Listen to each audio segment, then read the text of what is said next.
خلي بالك يا ضنايا عشان الجماعة النصابين كتروا جاوا اليومين دول. قاعد في امان الله ولقيت لك الرسالة اللي انتوا شايفينها دي جات لي على الموبايل، بيقول لي تم ايقاف كارت الفيزا الرجاء الاتصال. ده رقم 012. قلت له يا اخويا وحياتي اللي جابوني انا ما هسيبك غير لما اعرفك انت مين. رحت رنن عليه لقيته ظاهر لي على التليكورر بالاسم اللي انتوا شايفينه ده. المهم رنيت عليه وبقول له قال لي البنك المركزي مع حضرتك يا فندم. طب يا اخويا انت البنك المركزي حاطط كلتون عمرو دياب ولا البنك المركزي انا فضيلي انا يبعت لي رساله يقول لي الفيزا بتاعتك هتوقف؟ المهم قلت له اصل انا يا اخويا بعتوا لي رساله بيقول لي الفيزا هتوقف.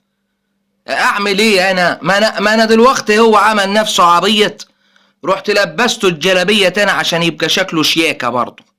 قلت له اعمل ايه؟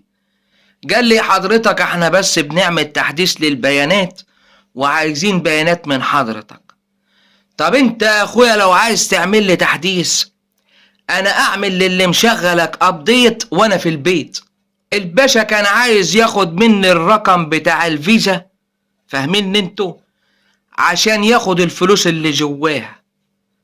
طبعا دلوقتي الرسالة دي لما بتوصل لحد من الناس الكبار اللي على المعاشات ولا ان كانت ست كبيرة تكافل وكرامة بتجريها لحد يقول لها يا حاجة لازم تتصلي بالرقم ده، وهو يتصل لها ويروح مملي الرقم للباشا النصاب يروح واخد منها الفلوس. ومن غبائه بيقول لي انت معاك فيزا بريد ولا فيزا بنك؟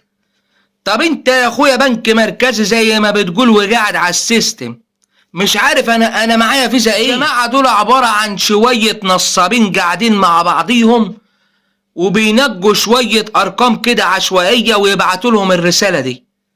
بعتوا 100 جم منهم 20 خير وبركه، جم منهم 10 خير وبركه. يبقى عندهم تارجت كده عايزين يحققوه في الشهر. من حظه الاسود من الارقام دي طلع رقم هنا. يا ده انا عايز اقول لك ده انت كنت لسه رايح وانا راجع بتقول لي عايز تعمل لي تحديث. احدثوا يا وهم. يا ريت يا اخوانا اي حد معاه فيزا ان كانت بريد ولا بنك ولا تكافل وكرامه يخلي باله ما يديش ارقامه لاي حد اتصل بيه غير للبنك. وكمان البنك ما بياخدش غير اخر 4 ارقام من على اليمين، اهم حاجه ال3 ارقام اللي من ورا.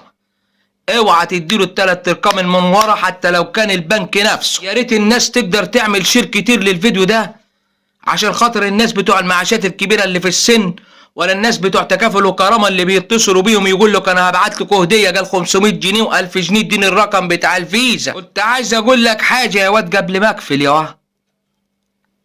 تعرف تقشر فول ولا تاكله بقشره؟